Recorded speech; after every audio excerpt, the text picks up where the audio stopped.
ولعنة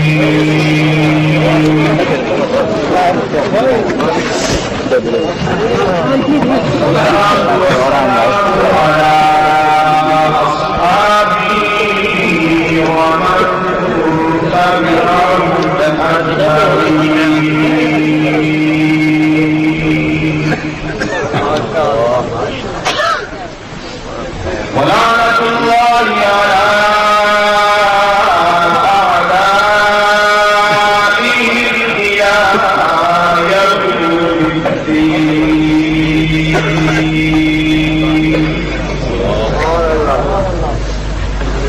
أما بعد،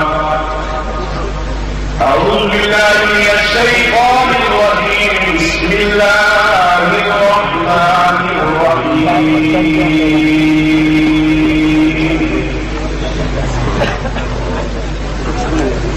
ومن الناس من يقول آمنا بالله وباليوم الآخر وما هم بمؤمنين.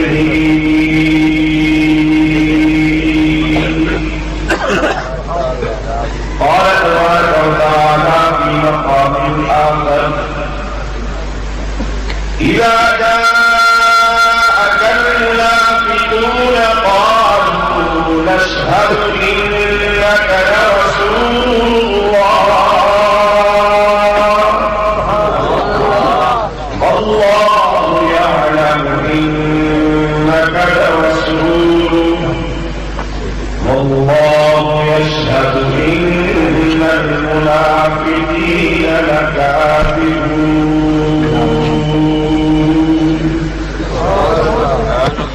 قال النبي صلى الله عليه وسلم: إذا ظهرت الفتن الفتن وسبت أصحابي فليظهر العالم علما، ومن لم يفعل ذلك فعليه لعنة الله والملائكة والناس أجمعين.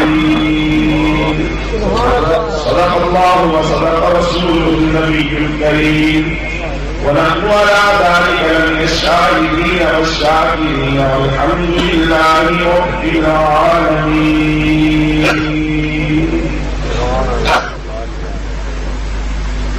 اللہ کے عالم نے جنہیں بولنے والی زبان کی نعمت سے نوازا ہے، وہ اس زبان کی دولت کا شکریہ ادا کرتے ہوئے بلند آواز سے پوچھ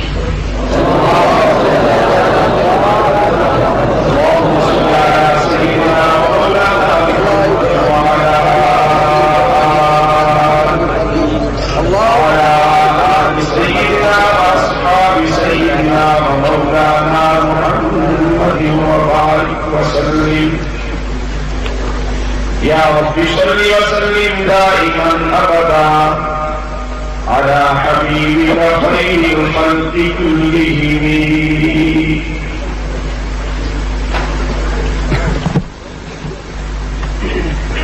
انتہائی قابل احترام مہمان گرامی پر حضرت سید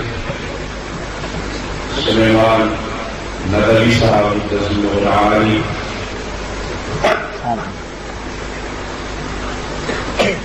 نہایت ہی واجب التکریم حضرت مولانا عبدالستار رحمانی صاحب دامت برکاتہ العالیہ، معزز و محترم علماء کرام، قرآن حضرات اور میرے بزرگوں، نوجوان ساتھیوں، سارے صحابہ کے وجود کارکنوں، جہاں تک میری آواز پہنچ رہی ہے سماعت فرمانے والی اسلامی ماؤ بہن بیٹیوں، جامعہ اسلامیہ ڈیرہ غازی خان کا یہ سالانہ جلسہ ہے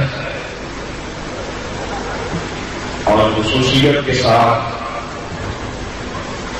اس دفعہ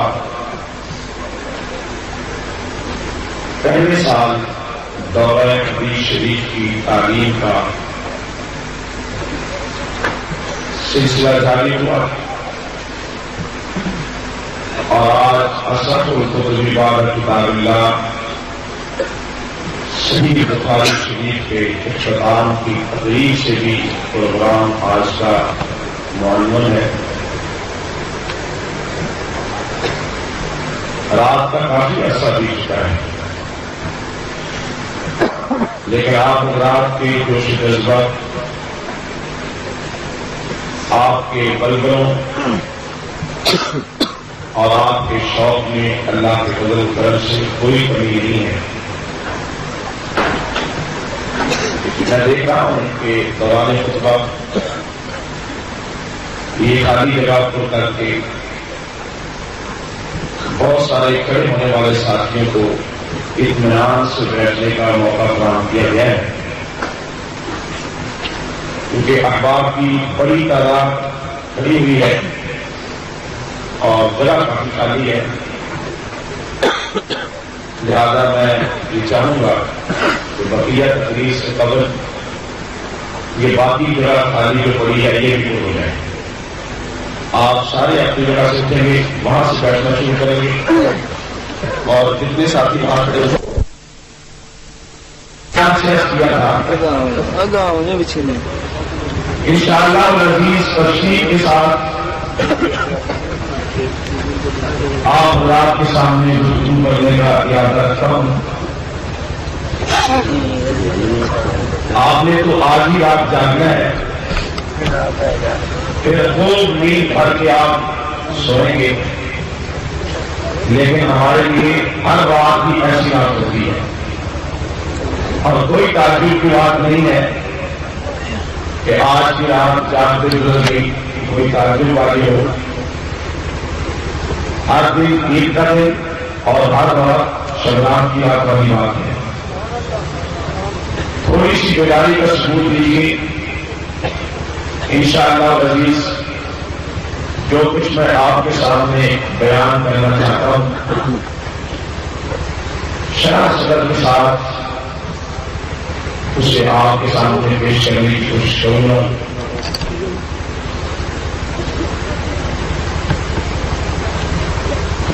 ابھی بیٹھ پر آ کر الہامی طور پر جو آیات میرے ذہن میں آئی اور میں نے تلاوت کی، یہ ایک مستقل علمی مضمون ہے. سپاہ صحابہ کے مشن اور موقف کی تاریخ میں جی چاہتا ہے کہ کسی پر گفتگو کی جائے. صاحبان علم کے لیے بہت ہی زیادہ انشاءاللہ العزیز یہ گفتگو نازل اور قیمتی ہوگی. اور اس کے ساتھ ساتھ یہ بھی میرا ان اداروں نے ہمیں کیا دیا، یہ بر صغیر میں خصوصیت کے ساتھ عوام کے تعاون سے کام کرنے والے دینی ادارے ہمیں کیا دے رہے ہیں اور امت کو اس سے کیا فائدہ مل رہا ہے. آپ تھوڑی سی توجہ فرمائیں گے تو آپ حیران رہ جائیں گے کہ آج انہی اداروں کی بدولت بر صغیر میں اسلامی تہذیب و ثقافت، اسلامی اقدار و روایات تابندہ و زندہ ہے. انہی اداروں کی باعث آج بر صغیر میں علماء حق کی ایک بڑی کھیت موجود ہے. یہی دینی ادارے جنہوں نے مجاہدین کی صفوں کی صفیں پیدا کر دی ہیں، یہی دینی ادارے جنہوں نے ایسے جانباز، ایسے بہادر لوگوں کو جنم دیا ہے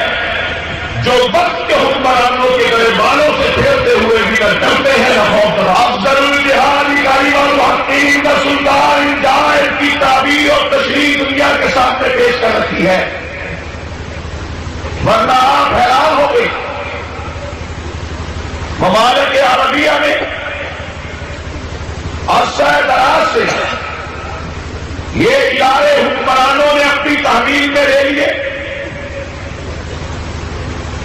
بلا شک شبہ اساتذہ کے اسکیل اور گریڈ بڑھ گئے، معاشی طور پر ان کی پریشانیوں کا مداوع ہو گیا، عوام سے ایک ایک روپیہ مانگ کر مدرسہ چلانے کی مشکلات سے نجات مل گئی، لیکن اس کا نتیجہ کیا نکلا؟ آج مصر میں، شام میں، اردن میں، لیبیا میں، حتیٰ کہ عرب امارات اور سعودیہ میں بعض مقامات پر یہ شرمناک مناظر دیکھیں گے، نماز کے وقت میں ادائیگی نماز کے لیے آپ مسجد میں جائیں، اذان دینے والے کے چہرے سے داڑھی غائب، آپ مصلی امامت کے قریب آ کر سب بنا کر کھڑے ہو جائیے، تھوڑی دیر کے بعد پینٹ پتلون میں ملبوس ایک آدمی جس کے منہ پر نہ موچھ نہ داڑھی، وہ آ کر اللہ اکبر کہہ کے امامت کروا رہا ہے۔ کسی بڑی یونیورسٹی میں چلے جائیں، دینی ادارے میں جائیں، آپ حیرت زدہ رہ جائیں گے جب مسئلہ حدیث پر بیٹھ کر درس حدیث دینے والا شیخ الحدیث آپ کے سامنے آئے تو آپ حیران ہوں گے، نہ اس کی وضع قدر شریعت کے مطابق، نہ اس کا لباس شریعت کے مطابق، نہ اس کی شکل و صورت شریعت کے مطابق، ایسے محسوس ہوگا جیسے ابھی انگریز کا چہرہ لا کر مسند حدیث پہ بٹھا دیا گیا،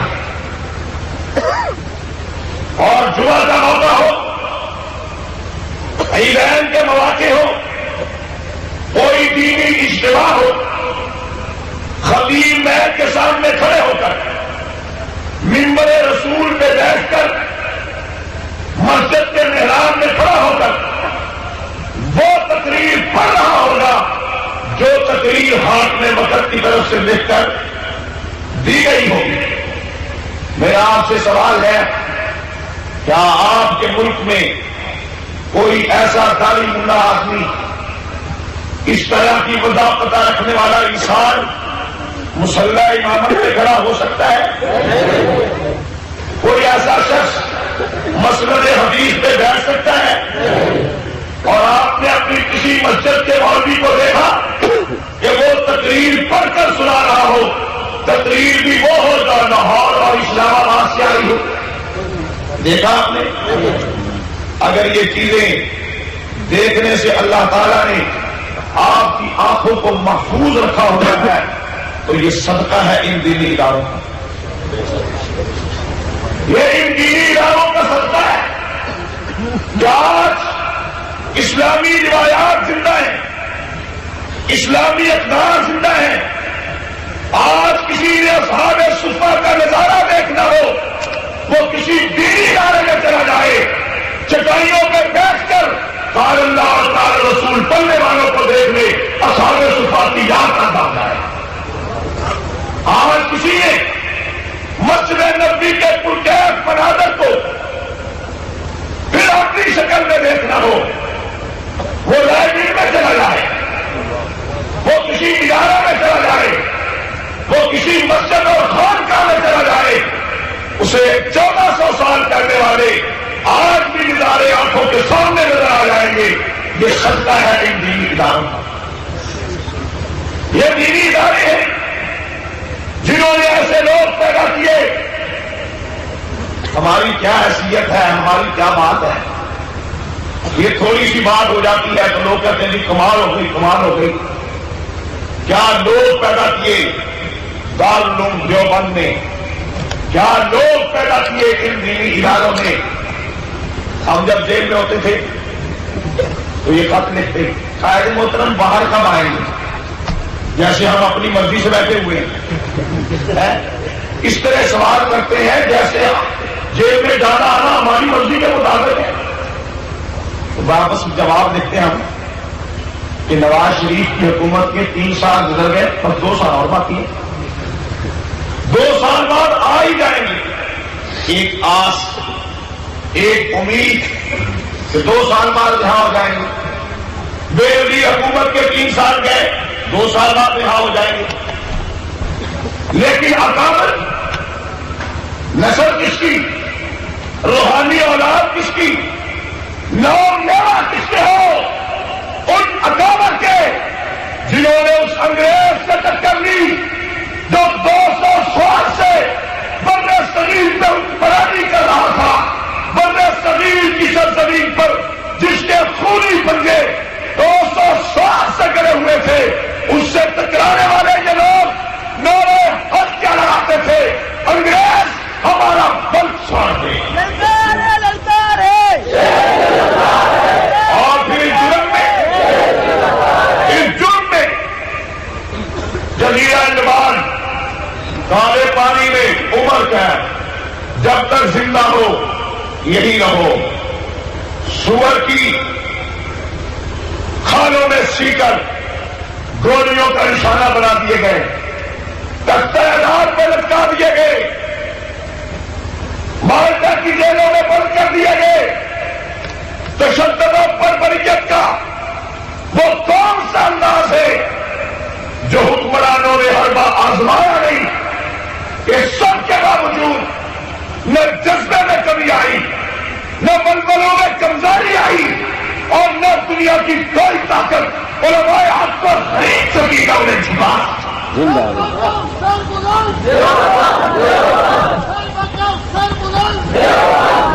ورنہ اس سرزمین پر ایسی مخلوق بھی تھی جو بہت دستار پہنے ہوئے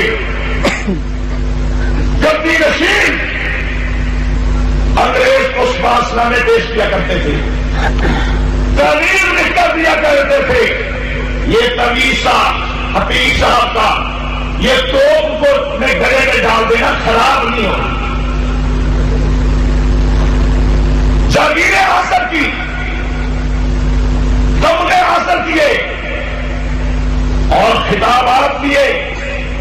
ہمارے ڈھنگ کے بھی کچھ غدار ہیں جو ایک دن بھی فوج میں بھرتی نہیں ہوئے، انہیں کرنل اور جنرل کے خطاب مل گئے۔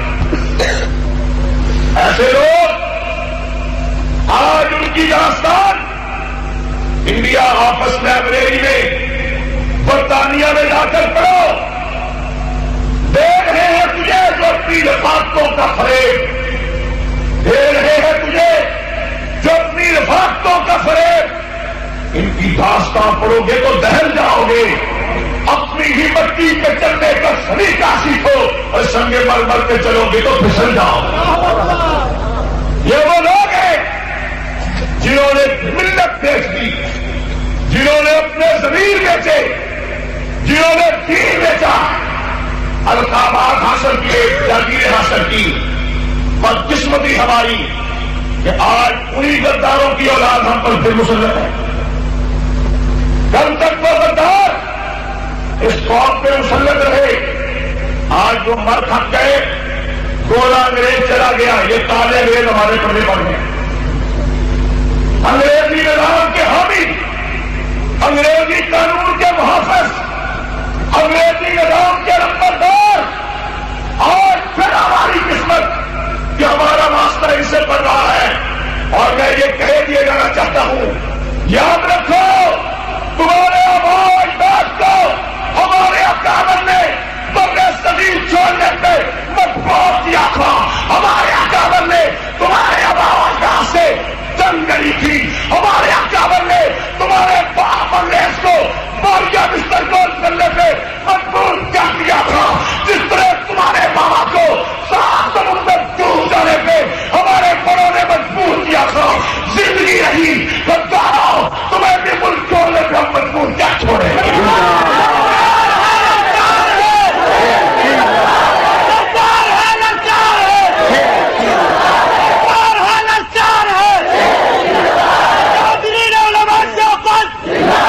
انشاءاللہ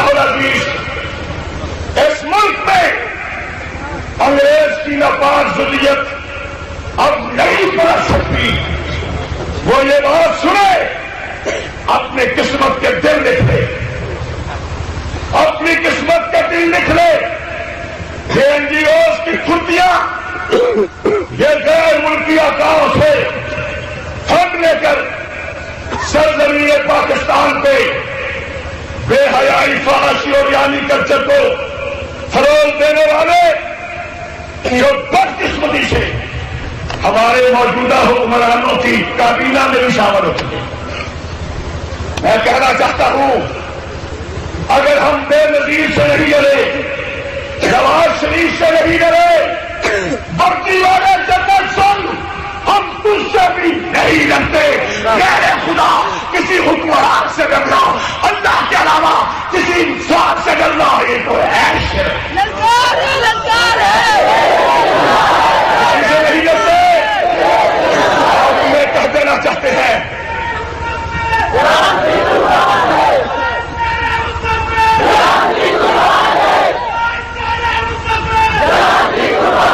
نذیر و نواز شریف کے حالات سے عبرت حاصل کرو.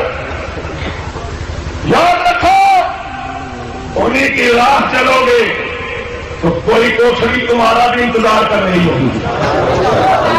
کوئی کوٹھڑی تمہارا بھی انتظار کر رہی ہوگی. مانو نہ مانو مرضی آپ کی, سمجھو نہ سمجھو قسمت آپ کی. ہم نے تو جو بات صحیح ہے وہ پہلے بھی کہی تھی, اب بھی کہہ رہے ہیں.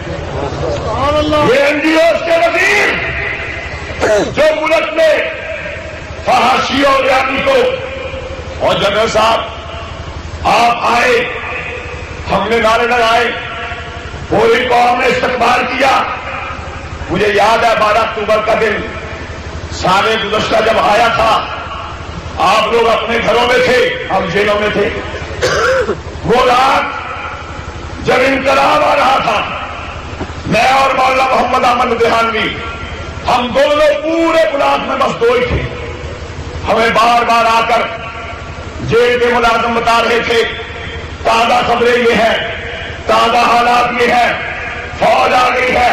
لیکن یہ پتہ نہیں چل رہا تھا کہ فوج کس کے ہاتھ میں آئی. تو ایک ملازم ریڈیو چھپا کر لے آیا. اب ریڈیو پر کیا ہے, ایک الفاظ بار بار, ایک اعلان سنیے, نواز شریف کی حکومت ختم کر دی گئی ہے. ایسے چاہتا تھا کہ یہ بات سدا ہزاروں سال کہی جاتی ہے. آپ کو شاید اس بات کی قدر و قیمت اور ویلیو کا احساس نہ ہو. ان لوگوں کو اس کا کتنا احساس تھا جن کی ساری زندگی نواز شریف کے دور میں جیلوں میں گزر گئی. بار بار یہ بات ہو رہی تھی, جنرل صاحب تمہارے آنے پہ بڑی خوشیاں ہوئی, جشن منائے گئے, توقعات ہیں قوم کو آپ سے. عام طور پر تمہیں اپنے بھی بیگانے بھی یہ کہتے ہیں جنرل صاحب تو بڑے مخلص ہیں, بڑے محب وطن ہیں, صاف گو ہیں, شفاف دامن کے حامل ہیں. اور جب تم اتنے اچھے ہو تو ان الوؤں کے پٹھوں کو ساتھ لینے کی کیا ضرورت تھی. اچھے ہو تو اچھے لوگوں کا ساتھ رکھو. یہ لوگ جو آج آپ کی ٹیم میں شامل ہیں بیان کیا دے رہے ہیں کہ یہ دینی ادارے دہشت گردی کرتے ہیں. وزیر داخلہ سے ہماری ملاقات ہوئی. میں نے کہا جنرل معین حیدر صاحب یہ آپ روزانہ اخبار میں بیان دیتے ہیں دینی ادارے دہشت گردی کے اڈے ہیں, کوئی ایک دینی ادارہ نشان نہیں کیجیے, ہم اسے آج ہی بند کرانے کو تیار ہیں. بتلاؤ کوئی دینی ادارہ جہاں یہ تعلیم دی جا رہی ہو کہ پاکستان میں بارود, پاکستان میں بم, پاکستان میں گولی کا استعمال کیسے کرنا ہے. بتلاؤ کوئی مدرسہ جس میں بارود کی, جس میں ٹریننگ دی جا رہی ہو اسلحہ کے استعمال کی, کوئی ایپ بتلاؤ. کہنے لگے میں نے تو یہ بیان دیا ہی نہیں. میں نے کہا آپ نے نہیں دیا, اخبارات میں چھپ رہا ہے, آپ نے کبھی تبدیل بھی کی ہے. چھوڑے بھی اس بات کو, آپ کو پتہ نہیں ہے. یہ بین الاقوامی حالات ہیں, اوپر سے پریشر ہوتا ہے, ہم بیان دے دیتے ہیں. اس کا مطلب کیا ہے, آج اوپر سے پریشر آیا, آپ دینی اداروں کے خلاف بیان دے رہے ہیں, کل اوپر سے بیان آئے گا, پریشر آئے گا, آپ اسلام کے خلاف بیان دے دیں گے, کل اوپر سے پریشر آئے گا تو آپ اپنے خلاف بھی بیان دے دیں گے. یہ عجیب قوم ہے. Pressure pressure pressure. کون سا پریشر؟ کوئی پریشر نہیں. تم نے خود ساختہ پریشر اپنے لیے گھر رکھے ہیں. میں عرض کر رہا تھا یہ دینی اداروں کا صدقہ ہے, یہ دینی اداروں کا طفیل ہے کہ آج ان مدارس سے پڑھ کر فارغ و تحصیل ہو کر جو لوگ باہر آ رہے ہیں وہ سوائے اللہ کے کسی اور کا خوف اپنے دل میں نہیں رکھتے اور اپنی قوم کی رہنمائی دیانت کے ساتھ, امانت کے ساتھ, سچائی کے ساتھ اس وقت تک کرتے رہتے ہیں جب تک ان کے منہ میں زبان ہے, جب تک ان کے جسم میں خون ہے اور جب تک اللہ تعالیٰ نے انہیں بولنے اور سمجھانے کی صلاحیت سے نوازا ہوا. یہ دینی ادارے ہیں. انہی دینی اداروں کا فیضان ہے کہ آپ کے پاکستان میں آج صورتحال یہ ہے, بڑی بڑی سیاسی جماعتیں کم تو چکی ہیں, بڑے بڑے گاؤں دیہات, بھاری بھاری مینڈیٹ. یہ نعرہ کبھی آپ نے سنا؟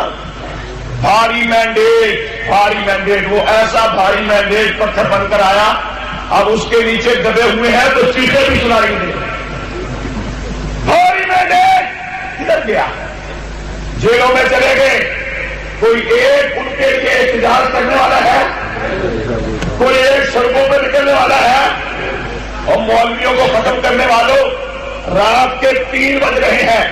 یہ قوم کوئی کرائے سے نہیں لائی گئی, یہ انسانوں کی بجائے کوئی پتلیاں نہیں بیٹھی ہوئی. تم لوگ جیلوں میں گئے, کوئی پیچھے آنے والا بھی نہیں. اور تمہیں یاد ہوگا ہم جیلوں میں گئے, مظاہرے ہوئے نہیں ہوئے, ہتھکڑیاں پہنی نہیں پہنی. اس اجتماع میں بھی یقیناً وہ نوجوان ہوں گے جنہوں نے جیل لاہور میں جا کر گرفتاریاں پیش کی. جب جیل میں لے گئے, چوروں کی, ڈاکوؤں کی, غداروں کی, بدکاروں کی بیڑیاں اتار کر ان کے پاؤں میں ڈالی گئی. جب ان کے پاؤں میں بیڑیاں ڈالی جا رہی تھی, بچے بوڑھوں سے آگے بڑھ کر کہہ رہے تھے پہلے بیڑی ہمارے پاؤں میں ڈالو, پھر بیڑیاں ہمارے بڑوں کے پاؤں میں ڈالو. اگر اس مجمع میں کوئی نوجوان ہے وہ ہاتھ کھڑا کرے جو وہاں گرفتار ہوا. آپ زندہ باد. آپ بابا جی, آپ بھی وہ تھے. بابا جی سچ بتاؤ, آپ نے بیڑی پہنی؟ آپ کے بیڑی پہنی تھی؟ آپ نے بھی پہنی تھی. یہ لوگ مسلم لیگی پیپل پارٹی والوں کی طرح بی بی کلثوم نے کہا ہم احتجاج کریں گے. آگے سے چوٹی شجاعت نے کیا ساتوں پسلیاں نہیں بڑا ہوں گی, ساتوں پسلیاں نہیں بڑا ہوں گیا. تھوڑیاں پسلیاں کو سونے دیا ہے کھانے کے لیے تو آگے آتے ہو, وضاحتیں لینے کے لیے سب سے آگے آتے ہو. اور اب مار کھانے کی وقت آیا ہے, اب تک اٹھانے کا وقت آیا ہے تو جان بھی نہیں دیتے. یہ دینی ادارے ہیں جو ہر دور میں قوم کو جینا بھی سکھاتے ہیں, قوم کو بننا بھی سکھاتے ہیں, اور جو لوگ حکمرانی کے ڈھنگ بھی سکھاتے ہیں, ظلم سہنے کے طریقے بھی سکھاتے ہیں. آپ کہیں گے کیسے کہ آپ کے پڑوس میں ایک نئی حکومت بنی ہے, دنیا اسے طالبان کی حکومت کے نام سے جانتی ہے. آپ نے بھی نام سنا ہے آپ نے نام, طالبان حکومت. بھائی مجھے یہ بتلائیں, آپ کے یہاں پاکستان میں بجلی کے ریٹ میں اضافہ ہوا نہیں ہوا؟ پٹرول کے ریٹ میں اضافہ ہوا؟ حالانکہ ہمیں تو بڑی ایڈ آ رہی ہے. IMF جسے ہم نے خدا بنا رکھا ہے, امریکہ جسے ہم نے رب اعلیٰ تسلیم کر لیا ہے. یہ لوگ اللہ اور اس کے رسول کی بات کو اتنی اہمیت نہیں دیتے جتنی درجہ اور حیثیت کلنٹن الو کے پٹھے کی ہے یا پلٹن کیریئر جیسے کئی اور اداروں کی ہے. جو وہ لکھ دیتے ہیں یہ کرنے کے لیے دور پڑتے ہیں. پاکستان میں پٹرول کا کیا حساب ہے؟ لیٹر کتنے کا ہے؟ 30 روپے کا. طالبان کی حکومت میں جاؤ, پٹرول 11 روپے لیٹر. ساری دنیا نے بائیکاٹ کیا ہے مگر پٹرول 11 روپے لیٹر. آپ کے ہاں بجلی ہر مہینے بل مجھے جو آتا ہے 2500 3000 بل آتا ہے, وہاں 100 روپیہ فکس بل. ایئر کنڈیشن چلاؤ سردیاں آ رہی ہیں، ہیٹر چلاؤ، جتنی چاہو بجلی خرچ کرو، اگر گنجائش ہے تو 100 روپیہ دے دو، اگر گنجائش نہیں تو مفت چلاؤ۔ آپ اپنی جیب میں پیسے ڈالیے، پھر اوپر سے باسکٹ پہنیے، پھر اوپر سے اپنے ساتھ باڈی گارڈ رکھیے، ایئرپورٹ جانے سے پہلے جیب خالی، جیب خالی، ایک صندوق ہاتھ میں لیجیے، بس اسے باہر رکھ کر آپ کسی ٹیلی فون بوتھ میں یا باتھ روم میں داخل ہو، واپس آئے تو صندوق ہے۔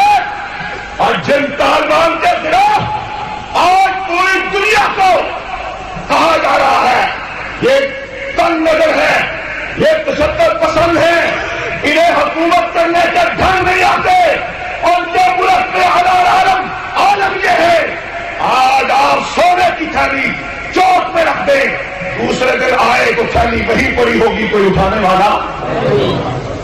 والا نہیں ہے۔ یہ اسلام کی برکات ہے۔ یہ ڈیرا غازی خان میں کھڑا ہوں یا کسی اور شہر میں؟ یہ آمل کانسی کہاں سے پکڑا گیا تھا بھائی؟ کہاں سے؟ اور کس بے غیرت نے پکڑ کر امریکہ جیسے کافر کے حوالے کیا تھا؟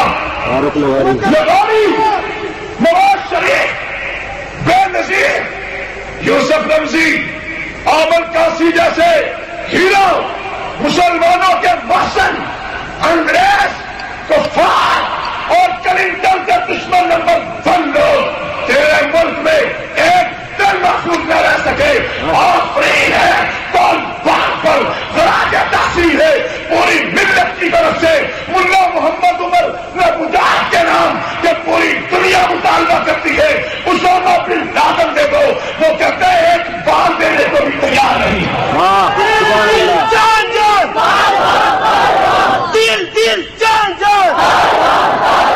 دل دل جان جان، مولانا محمد عمر مجاہد، اسامہ بن لادن، مولانا محمد اعظم طارق۔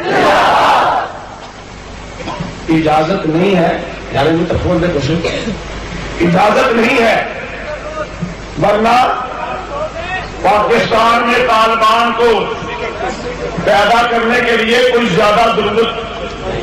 زیادہ مشکل پیش نہیں ہے۔ طالبان کا دوسرا نام سپاہی صاحبہ پاکستان، طالبان کا دوسرا نام، طالبان کا دوسرا نام۔ انشاءاللہ العزیز ہم نے یہ فیصلہ کیا تھا 22 اکتوبر کو چائنا گراؤنڈ کراچی میں انٹرنیشنل حق نواز شہید کے موقع پر پاکستان کے 10 شہروں کا ہم نے اعلان کرنا ہے، 10 شہر، اور ہم نے 10 کا کہا تھا۔ اس وقت تک جن شہر والوں نے یقین دہانی کرائی ان کی تعداد 17 ہو چکی ہے۔ کیا اعلان یہ آج کے بعد اس شہر میں نماز کی اذان ہوگی، بازار بند، بازار بند۔ آج کے بعد شہر میں ملاوٹ بند، کوئی دکاندار ملاوٹ نہیں کرے گا، اور آج کے بعد شہر کے لوگ تھانے کچہری میں نہیں جائیں گے، اپنے معاملات اپنے علماء کے پاس، اپنے معاملات اپنے اماموں کے پاس، اپنے معاملات اپنے مفتی حضرات کے پاس لائیں گے، اور انہیں بیٹھ کر انشاءاللہ ایک ایک دن 2 دن میں حل کر دیا جائیں گے انشاءاللہ۔ اور چوتھی بات، اپنے شہروں میں نہ ڈش اینٹینا چلنے دیں گے، نہ کیبل نیٹ ورک سسٹم چلنے دیں گے۔ بہت اچھا، ہم نے طے کیا تھا 10 شہر، 17 شہر ایسے آ چکے ہیں۔ تاجروں نے، دانشوروں نے، اساتذہ نے، وکیلوں نے، دکانداروں نے، علماء نے، تمام مذہبی جماعتوں نے فیصلہ کر لیا کہ یہ چاروں باتیں ہم عمل کریں گے۔ ٹکراؤ نہیں ہے، جھگڑا نہیں ہے، بغاوت نہیں ہے۔ بھئی ہم اپنے شہر میں اذان کے وقت دکان بند کرتے ہیں، کسی کے پیٹ میں کیوں مروڑ اٹھے؟ ہم اپنے شہر میں تھانے کچہری کی بجائے مسجد میں اپنے معاملات کو حل کرنا چاہتے ہیں، کسی کو تکلیف کیوں ہو؟ ہم اپنے شہر میں ملاوٹ کا روگ ختم کرنا چاہتے ہیں، کسی کو تکلیف جو ہو ہم اپنے شہر میں اس آدمی کا بائیکاٹ کریں گے جو بے حیائی فحاشی اریانی کو فروغ دے، کسی کو تکلیف کیوں ہو۔ انشاءاللہ العزیز میں کہتا ہوں کہ 17 شہر اگر 2-4 مہینے تک اسی طرح لوگوں کے لیے آئیڈیل بن گئے، آپ کو آواز دیں گے کراچی والے، آپ کو بلائیں گے لاہور والے، آپ کو بلائیں گے پشاور والے، آؤ ہمارے شہروں میں بھی یہی نظام بیدار ہو گئے کون؟ یہ ہمارا طے تھا 10 شہروں کا، پھر اور شہر آ گئے۔ اب جماعت والوں ہم ساتھی نے فیصلہ کیا اسے تھوڑا سا اور لیٹ کرو، اور لیٹ کرو انشاءاللہ، اور ورک جاری ہے۔ میں آپ سے کہوں گا میرا غازی خان والے ساتھیوں، آپ کی تاجران، وکلاء، تمام مذاہب کے احباب اور تمام طالب علم، پروفیسر حضرات، سب آپس میں میٹنگ کریں، آپس میں گفتگو کریں، بات چیت کریں۔ یہ 4 چیزیں آپ اپنے شہر میں اپنا سکتے ہیں، بے شک یہ 4 باتیں آپ اپنے شہر میں نافذ کر سکتے ہیں۔ 2 دن کی کوشش کی ضرورت ہے، انشاءاللہ العزیز پورا شہر اس پہ اتفاق کرنے کے لیے تیار ہو جائے گا۔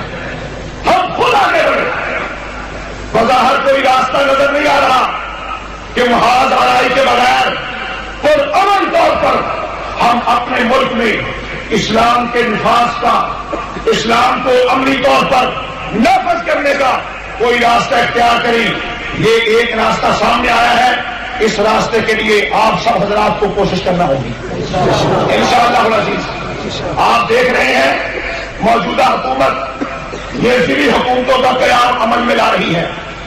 اگرچہ ہمیں بعض تحفظات ہیں، بعض خدشات ہیں، اور وہ ہم اخبارات میں واضح طور پر حکومت کے سامنے رکھ رہے ہیں کہ ان خدشات کا رد ازالہ کرو۔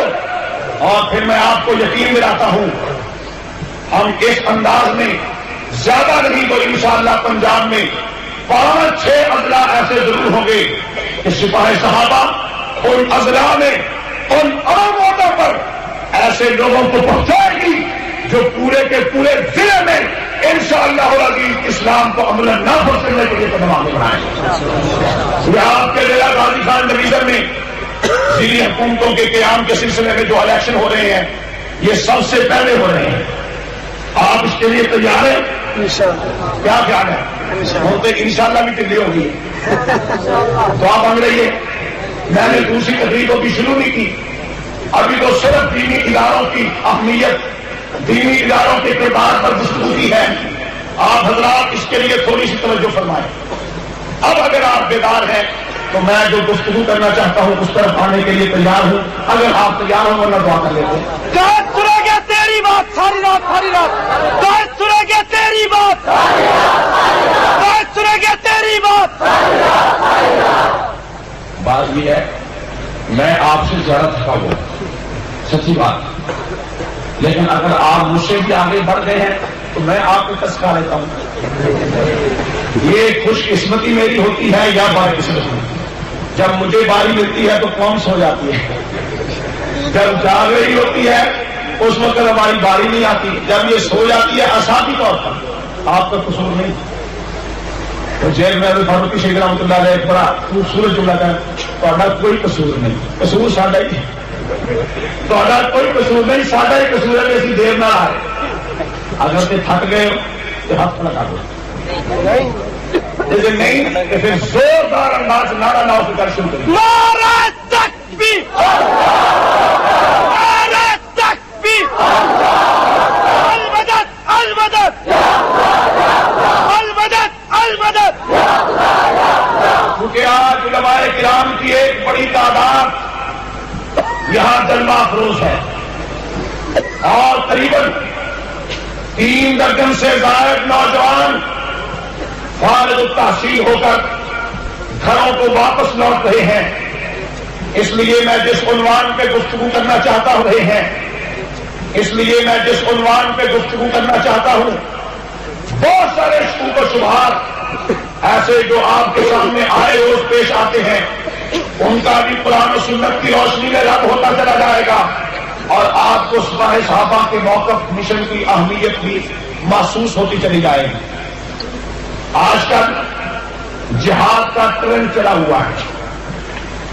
جہاد کے عنوان پر لوگ خوب تیار و آمادہ نظر آتے ہیں. قرآن پاک کی آیت کریمہ جس میں رب العالمین نے پیغمبر صلی اللہ علیہ وسلم کو جہاد کا حکم دیا ہے، اس میں ارشاد باری تعالیٰ ہے یا ایھا النبی جاہد الکفار والمنافقین. اے پیغمبر صلی اللہ علیہ وسلم آپ کافروں سے جہاد کریں اور منافقوں کو بھی معاف، بولو بولو، منافقوں کو بھی معاف، منافقوں کو بھی معاف. دو طبقوں سے جہاد کا حکم دیا گیا ہے. پہلے طبقے کا نام کافر ہے، دوسرے طبقے کا نام منافق. دو سے بولو نام منافق ہے. میں کہنا یہ چاہتا ہوں کہ جہاد بالکفار آج پوری دنیا میں ہو رہا ہے. آج کافروں سے جہاد کے لیے 10-20 نہیں سینکڑوں تنظیمیں برسرے پیکار ہیں. کبھی آپ نے سوچا کہ جہاد بالمنافقین میں کون مصروف ہے؟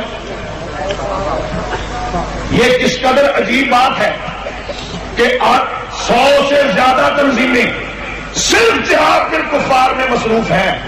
حالانکہ جہاد دو طبقوں سے ہونا چاہیے، کافروں سے بھی اور یہاں منافقوں کو کوئی پوچھتا ہی نہیں ہے. منافقوں سے جہاد ہی نہیں ہے، منافقوں کے ساتھ کوئی میدان برپا ہی نہیں ہو رہا. اور میں یہ بات تحدیث میں محنت کے طور پہ کہتا ہوں، کفار سے جہاد کرنے والی سینکڑوں تنظیمیں ہیں، منافقوں سے جہاد کرنے والی پوری دنیا میں صرف سپاہ سالار ہے. پورے عالم اسلام کی طرف سے فرض کفایہ ادا کر رہی ہے سپاہ صحابہ جو جہاد بالمنافقین میں. اور پھر اس کے باوجود یہ نہیں کہ جہاد بالکفار میں مصروف نہیں. آپ جانتے ہیں جیسے محمد ہو، حرکت المجاہدین ہو، حرکت الجہاد الاسلامی ہو، جمعیت المجاہدین ہو، یہ سب ہمارے ہیں اور ہم ان سب کے ہیں. ہم ان سب کے ہیں.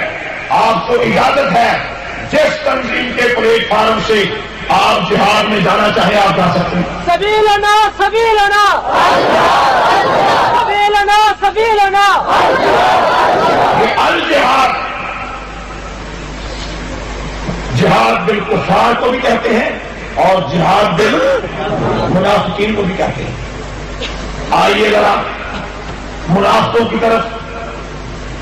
منافق کی خصوصیت، منافق کے بارے میں قرآنی آیات کی جو ترتیب اور قرآنی آیات میں جو احکام منافق کے لیے ہیں اسے سمجھیں. بھئی یہ سورہ کافرون ہے. سورہ کافرون ہے. کتنی آیات ہیں؟ 6 آیات ہیں. کتنی آیات ہیں؟ 6 آیات ہے. اور سورہ منافقون کی کتنی آیات ہیں؟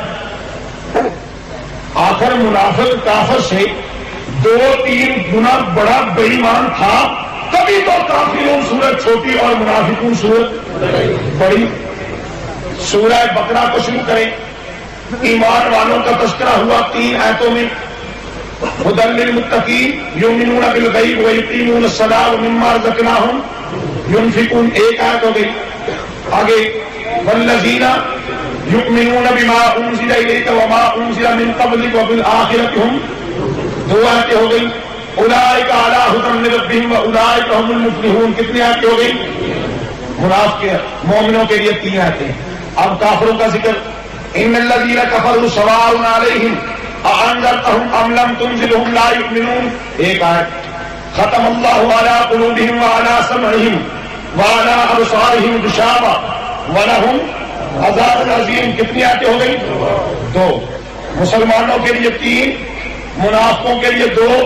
اب سلسلہ شروع ہو رہا ہے منافقوں کا. کافروں کے لیے 2، اب سلسلہ شروع ہو رہا ہے 13 آیتیں.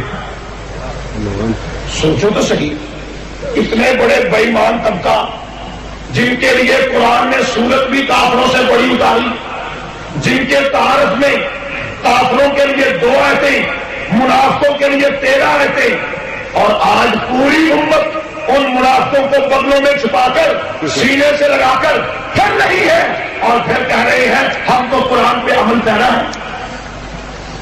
سب سے پہلے میرا سوال ہے آپ سے، جس نے میری پہلے تقریر یہ نہ سنی ہو، ریتنا میں نے کچھ کی تھی، ان سے میں کہوں گا آپ اس سوال کا جواب دیں. ہمارے پیغمبر صلی اللہ علیہ وسلم نے منافقوں کافروں سے جنگ لڑی یا نہیں لڑی؟ روایات کو جب جمع کیا گیا تو سیرت کی کتابوں میں ہے 27 یا 29 غزوات ہیں جو 10 سال میں رسول اللہ صلی اللہ علیہ وسلم تشریف لے گئے. گویا ہر 4 ماہ کے بعد کافروں سے جنگ. میرا آپ سے سوال ہے کہ کوئی ایک میدان بتلاؤ. آپ کہیں گے بدر، احد، خندق، حنین، آپ کہیں گے تبوک، آپ بے شمار نام لے لیں گے. اب میرا سوال ہے کیا ہمارے نبی صلی اللہ علیہ وسلم نے اللہ کے حکم پر عمل کرتے ہوئے منافقوں سے بھی جنگ لڑی ہے یا نہیں لڑی؟ بولو بولو ذرا بولو بولو، لڑی ہے یا نہیں لڑی؟ اگر لڑی ہے تو کوئی ایک میدان بتلاؤ. کوئی ایک میدان بتلاؤ. کس میدان میں لڑی؟ کہاں لڑی؟ کس طرح لڑی گئی؟ اب پورا سناٹا، خاموشی، پورا مجمع حیران و پریشان، اس لیے کہ ہم نے یہ جنگ لڑنا چھوڑ دی تو ہمیں بات ہی بھول گئی. کیا آپ کی خاموشی سے میں یہ سمجھ لوں کہ رسول اللہ صلی اللہ علیہ وسلم نے منافقوں سے جنگ نہیں لڑی؟ لڑی ہے یا نہیں لڑی؟ لڑی ہے تو میدان بتلاؤ، واقعہ بتلاؤ، طریقہ بتلاؤ، انداز نبوت بتلاؤ. کچھ نہیں. صبح شام لڑی پر طریقہ بتلا. یہ صبح شام والا لفظ بھی میرا ہے، آپ کا نہیں ہے. کون ہے منافق؟ آج کہہ رہے ہیں جناب نے آپ خام خواہ پریشان کر رہے ہیں. یہ تو کلمہ پڑھتے ہیں، یہ تو اللہ کی توحید کو مانتے ہیں، یہ تو حضور کی رسالت کی گواہی دیتے ہیں، یہ تو آخرت پر ایمان لانے کی بات کرتے ہیں، آپ پھر بھی انہیں کافر کہتے ہیں، آپ پھر بھی ان سے لڑائی کرتے ہیں. میں نہیں کہتا، قرآن پڑھیے. وَمِنَ النَّاسِ مَن يَقُولُ آمَنَّا بِاللَّهِ وَبِالْيَوْمِ الْآخِرِ. کچھ ایسے لوگ ہیں جو کہتے ہیں ہم اللہ پر ایمان لائے، ہم آخرت پر ایمان لائے. وَمَا هُمْ، بولو بولو وَمَا هُمْ. قرآن کہتا ہے پھر بھی مومن نہیں، پھر بھی مومن نہیں. وہ کہہ رہے ہیں ہم اللہ پر ایمان، وہ کہہ رہے ہیں ہم آخرت پر ایمان. قرآن کہتا ہے پھر بھی مومن. آگے چلیے سورہ منافقون. اذا جاءك المنافقون قالوا نشهد انك لرسول اللہ. ہم گواہی دے رہے ہیں کہ آپ اللہ کے. سوال ہے منافق جو گواہی دے رہے تھے یہ ٹھیک دے رہے تھے یا غلط دے رہے تھے؟ بولو بولو بھائی. منافق یہ کہہ رہے تھے کہ آپ اللہ کے رسول ہیں، ان کی یہ گواہی غلط تھی یا ٹھیک تھی؟ زور سے بولو. جو کہتے ہیں ٹھیک تھی آپ کیا کرو؟ ٹھیک تھی. قرآن کہتا ہے واللہ یشہد ان المنافقین لکاذبون، جھوٹ بولتے ہیں. اب پھر بتلاؤ منافقوں کی گواہی ٹھیک یا غلط؟ بولو بولو. الیکشن کرائیے. پھر منافقوں کی گواہی غلط یا صحیح؟ غلط یا صحیح؟ غلط. کیا آقا اللہ کے رسول نہیں؟ آمنہ کے لال اللہ کے پیغمبر نہیں؟ یہی تو گواہی دی ہے. پھر غلط کیسے ہو گئی؟ پڑھ گئی نا ضرورت استاذ کی. یا بہترین ترجمے والا قرآن پڑھ لیا مفسر بن گئے. ترجمے والی کتاب پڑھ لی. ہم جمعہ تیسرے میں بغیر استاذ کے کون سمجھائے، کون بتتا ہے یہ بات کہ منافق جو گواہی دے رہے ہیں وہ گواہی سچی نہیں، گواہی جھوٹی ہے. کیوں؟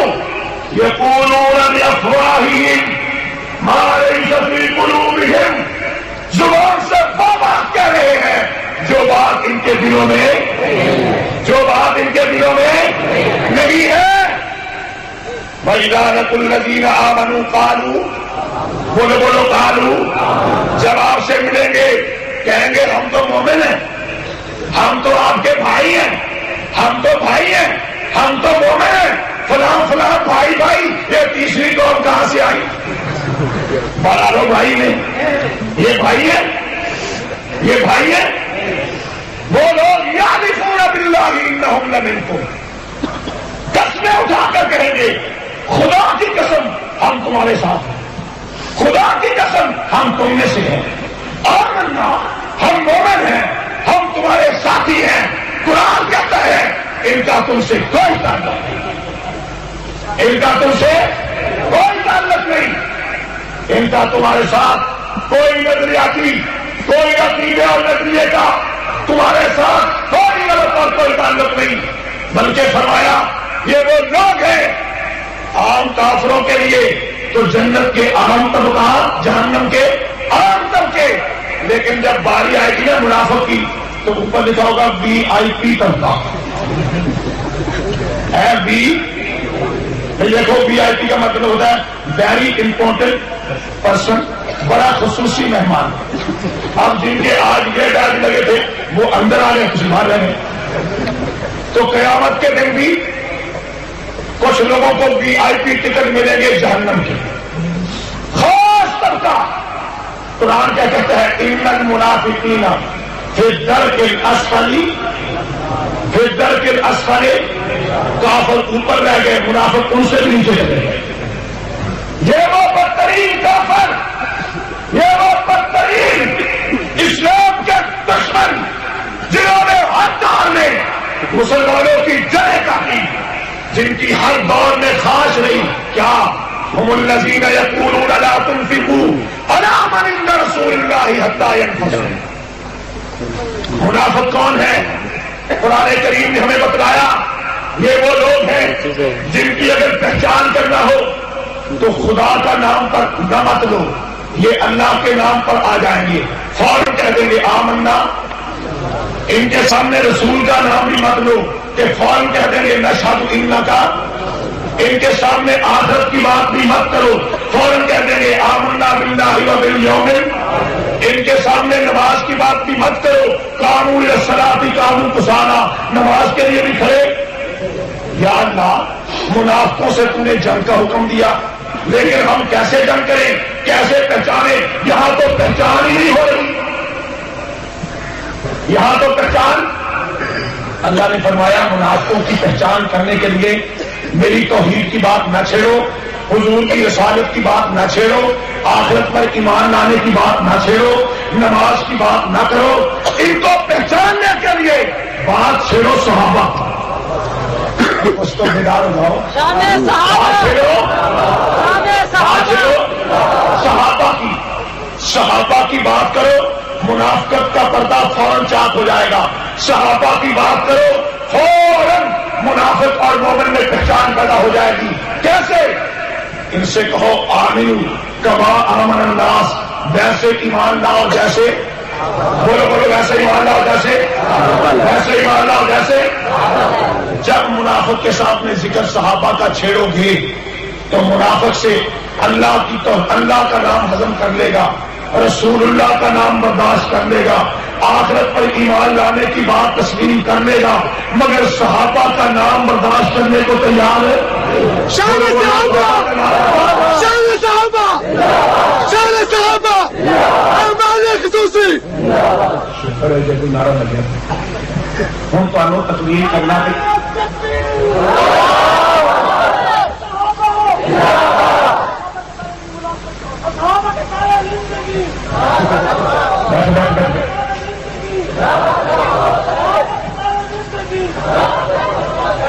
خطاب اتنا ہی کرنا ہے جی بندہ قبرستان سے کھڑے ہو کے کہے مردو اٹھو جواب دو۔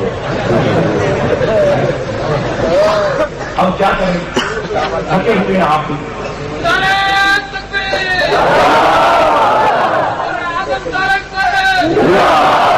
مولا تو تارک کے زندہ ہے تو بول رہے ہیں، بول تک تھی نہیں رہے، تھی مردہ باد بن رہے ہو، میں کہنا تھی زندہ باد بنو، دو چار کہنا کر رہی ہے۔ سپاہی صحابہ، سپاہی صحابہ۔ قرآن کریم نے ہمیں ایک طریقہ بتلایا کہ جس منافق سے جنگ کرنے کا حکم دیا گیا ہے پہلے اس منافق کی پہچان کرو، پہلے اس منافق کی پہچان کرو۔ یا اللہ کیسے پہچان؟ ہم اسے کہیں کہ اللہ پر ایمان لا، فرمایا نہ کہنا. ہم اسے کہیں کہ حضور کی رسالت کی گواہی دے، فرمایا نہ کہنا.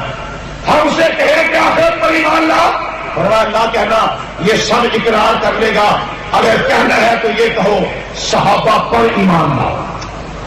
کس پر ایمان لاؤ؟ صحابہ جیسا ایمان لاؤ. بات صحابہ کی چھوڑو. جب بات صحابہ کی آئے گی تو منافق کی برداشت سے بات، بولو بولو، منافق کی برداشت سے بات. جب حضور کے زمانے میں کہا گیا صحابہ جیسا ایمان لاؤ تو فوراً بول اٹھے انؤمن کما آمن السفہاء، کیا ہم بے وقوفوں جیسا ایمان لائیں؟ یہ پہلا تبرہ، یہ پہلی صحابہ کرام کے خلاف بدزبانی جن لوگوں نے کی، ان لوگوں کا نام کیا تھا؟ منافق. خدا کی قسم کھا کے کہتا ہوں اس دور کا منافق ابن ابی کا ساتھی اور آج کا خمینی کا نطفہ، دونوں میں ویسی مشابہت ہے جیسی جوتی پیٹی جاتی ہے. خمینی بلالت، یہ بات ذہن میں رکھو. منافقت اب دیکھیں بڑا آسان طریقہ. حج کا موسم آیا، کراچی سے ایک منافق اور ایک مومن دونوں حج کرنے چلے. مومن جدہ پہنچا تو منافق بھی، مومن مکہ پہنچا تو منافق بھی، مومن مینا میں پہنچا تو منافق بھی، مومن عرفات میں پہنچا تو منافق بھی، پھر مومن مدینہ میں آیا منافق بھی، مومن رسول اللہ کے روضے پر گیا تو منافق بھی رسول اللہ کے. اب دیکھو جہاں مومن وہاں منافق، جہاں مومن وہاں منافق. اب وہ مرحلہ آ گیا جہاں صرف مومن جائے گا منافق. بیت اللہ میں مومن جہاں منافق وہاں، مسجد نبی میں مومن جہاں منافق وہاں. میں مدینہ میں جب جاتا ہوں اللہ کی توفیق سے تو میں کہتا ہوں یہاں میری تقریر سنو نہیں، یہاں میری تقریر دیکھو. کہتے جی یہ کیسے؟ تقریر تو سنی جاتی ہے، میں نے کہا دکھائی بھی جاتی ہے، ساتھ آ جاؤ. یہ دیکھو یہ پکڑ باش، میرا دعویٰ ہے یہ منافق ہے. کہنے لگے جی بالکل. میں نے کہا میرا یہ بھی دعویٰ ہے کہ یہ اللہ رسول آخرت ہر چیز کو مان لیں گے، صحابہ کو. کہنے لگے یہ بھی ٹھیک ہے. میں نے کہا اب دیکھو مکہ میں جہاں مومن وہاں منافق، عرفات میں جہاں مومن وہاں منافق، پھر مینا میں جہاں مومن وہاں منافق، مدینہ میں جہاں مومن وہاں منافق، یہاں تک کہ مسجد نبی کے داخل ہو کر رسول اللہ کے روضے پر مومن کھڑا ہے اور منافق بھی. اب حضور پر درود و سلام پڑھ کے مومن چلا گیا شیخین کے پاس، مومن چلا گیا شیخین کے پاس، کافر الٹے پاؤں واپس لوٹ گیا. منافق الٹے پاؤں. جدائی ہوئی نہیں ہوئی؟ کہاں آ کر جدائی ہوئی؟ صحابیت پر. کہاں آ کر جدائی ہوئی؟ صحابہ پر. تو قرآن کہتا ہے ان کے سامنے بات صحابہ کی چیز. جو صحابہ کو مان لے، جو صحابہ کرام کو مان لے مقتدی اور پیشوا، اس کے دل میں منافقت نہیں ہو سکتی. جو صحابہ کا انکار کرے وہ منافق ہی ہو سکتا ہے، کوئی مومن نہیں ہو سکتا. دیکھیے سورج کھل. اب آپ نے کیا نعرہ لگانا ہے؟ نعرہ تو وہ لگاتے ہیں جن میں بیچاروں میں تھوڑا بہت جوش ہو، جوش تو پھر ختم. چلو چپکے چپکے دو چار باتیں سن لو، میں بھی ایسا ایسا سنا دیتا ہوں. منافقوں کے کیڑی گل کریں گے. یہ کہتا ہے جی آج کل کچھ منافقوں کو حلوہ پوری کھانے کا شوق بھی چلا رہا ہے، اس پر بھی بات کریں. بھئی یہ حلوہ پوری کا دن پرسوں آ رہا ہے، نہیں کل کا نہیں یہ پرسوں آ رہا ہے. پرسوں یہ جو کل رات آ رہی ہے نا، اسی وقت انشاءاللہ ہم سو رہے ہوں گے، صحابہ کے دشمن جاگ رہے ہوں گے. شان صحابہ، شان صحابہ، جاگ رہے ہوں گے. راتوں رات حلوہ پوری پکا رہے ہوں گے. صبح ہونے سے پہلے پہلے ختم دبا کر، ختم دلوا کر ہضم بھی کر جائیں گے. اور جب ان سے پوچھو یہ چوری چوری تم نے کیا کیا؟ اور کبھی عبادت بھی چوری چوری ہوتی ہے. عبادت بھی چھپا کر کی جاتی ہے، اور جو چیز چھپا کر کی جائے وہ عبادت نہیں، شرارت ہے. پونڈے کیا ہے؟ سیدنا امیر معاویہ رضی اللہ عنہ کی وفات پر خوشی منانے کا بہانہ ہے. کوئی اقوال کوئی روایت حضرت جعفر صادق رحمہ اللہ تعالی سے ایسی نہیں ہے کہ آپ نے کنڈے پکانے کا یا اس دن اگر یہ عبادت ہوتی, اگر کنڈوں کا اسلام میں کوئی تصور ہوتا تو یار اس کا نام کنڈے نہ ہوتا. اس کا نام بھائی عربی میں ہر چیز کا کوئی نہ کوئی نام ہوگا. یہ دال تو اردو میں آتا ہے, عربی میں دال بھی کبھی آیا. یہ کنڈے پنجاب کی چیز ہے, ہندوستان کی چیز ہے, عربستان کی چیز نہیں ہے. اس کا مطلب ہے بعد میں ہندوستان والوں نے بنائی ہے, ابھی بھی اس کا عرب ممالک میں کوئی تصور اور کوئی وجود نہیں ہے. تو بات کر رہا تھا دشمنان صحابہ منافقین کی. منافقوں کی ہر دور میں یہ خاص نہیں کہ رسول اللہ صلی اللہ علیہ وسلم اور صحابہ کرام کے درمیان میں جدائی پیدا کریں. اب دیکھیں قرآن کریم کہتا ہے هم الذین یقولون لا تنفقوا علی من عند رسول اللہ حتی ینفضوا. منافق یہ کہتے تھے صحابہ پہ خرچ نہ کرو تاکہ یہ رسول اللہ کو چھوڑ کر بھاگ جائیں, تاکہ یہ رسول اللہ کو چھوڑ کر بھاگ جائیں. منافقوں کی خواہش تھی صحابہ اور رسول اللہ میں جدائی ہو جائے, اور دنیا میں کافروں نے بھی وہ کام نہیں کیا جو منافقوں نے کیا. کیسے؟ مکہ کے مشرکوں کو کبھی یہ بات سوجی بھی نہیں کہ وہ رسول اللہ صلی اللہ علیہ وسلم کی ذات پر یا آپ کی ازواج مطہرات پر کیچڑ اٹھائیں. مخالفت تھی, لڑائی ہوئی, جھگڑے ہوئے, مگر کبھی بھی رسول اللہ کی ازواج پر کافروں نے تہمت بولے تہمت منافقوں نے تہمت لگائی یا نہیں لگائی. اس دور کا منافق بھی لگاتا تھا, آج کے دور کا منافق بھی لگا رہا. جو طاقت ابن ابی کی نسل نے لگائی, آج پاکستان میں قرآن کی تفسیریں شائع ہو رہی ہیں.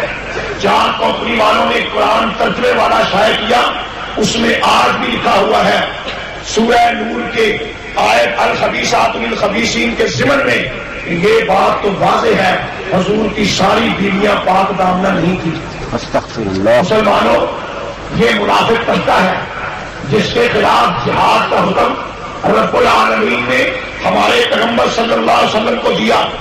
اور یاد رکھو حضور نے جہاد کیسے فرمایا. آپ نے منافقوں کی علامتیں بتائیں, نشانیاں بتلائیں, ایک ایک بات منافقوں کی کھول کر امت کے سامنے رکھی, اور پھر بتلایا. ایک روز آپ خطبہ جمعہ دے رہے تھے, آپ نے فرمایا فلاں شخص کھڑا ہو گیا, فلاں بھی کھڑا ہو جائے. 8-10 آدمی کھڑے ہو گئے. فرمایا تم منافق ہو, میری مسجد سے باہر نکل جاؤ. میری مسجد سے کیا سمجھ میں آیا؟ منافقوں کی پہچان کرانا, منافقوں کا تعارف کرانا, اور پھر انہیں مسلمانوں کی صفوں سے باہر نکال دینا, یہ منافقوں سے جہاد ہے. یہ منافقوں سے جہاد ہے. پھر قرآن پاک کو دیکھیے, یہ آیات منسوخ نہیں ہو گئی کہ لا تصلی علی احد منہم مات ابدا. یہ کوئی آدمی مر جائے تو اس کے جنازے پر, اس کے جنازے میں شامل. کافروں کا جنازہ ہوتا ہے, آپ کافروں کا جنازہ پڑھنے جاتے ہیں, ان کا تو جنازہ ہی نہیں. یہ آیات کہ ان کے جنازے میں شریک نہیں ہونا, یہ کس کے لیے ہے؟ لا تقم علی قبری, ان کی قبروں پہ پھولوں کی چادر چڑھانا تو دور کی بات ہے, کھڑے ہونے کی بھی اجازت نہیں. یہ آیات کن کے لیے ہے؟ استغفر لهم او لا تستغفر لهم ان تستغفر لهم 70 مرة فلن يغفر الله لهم. یہ آیات کس کے لیے ہے؟ کس کے لیے یہ آیات؟ منافقوں سے جہاد کیا ہے؟ منافقوں سے جہاد کیا ہے؟ ان کی علامتیں بتا کر, ان کی نشانیاں سامنے لا کر, ان کی حقیقت کو واضح کر کے انہیں مسلمانوں کی صفوں سے نکال دو. ورنہ یاد رکھو منافقوں نے اول دور سے مسلمانوں کی صفوں میں شامل ہو کر جو نقصان پہنچائے ہیں وہ آج بھی تمہاری صفوں میں شامل ہو کر تمہارے اتحاد, تمہاری بات اور تمہاری قوت کا شرادہ بکھیر کرتے ہیں. آپ کو معلوم ہے کہ سیدنا حضرت عثمان غنی رضی اللہ تعالی عنہ کے گھر کا محاصرہ کرنے والے کون تھے؟ کون تھے؟ یہ عبداللہ بن سبا کی پارٹی، منافقوں کا طبقہ. آپ کو معلوم ہے انہی منافقوں نے حضرت علی اور حضرت عائشہ رضی اللہ تعالی عنہا کے مابین صلح کی بات چل جانے کے بعد جب دیکھا کہ دونوں لشکر آپس میں مل رہے ہیں تو دونوں طرف سے تیر برسا کر مسلمانوں کو آپس میں لڑایا.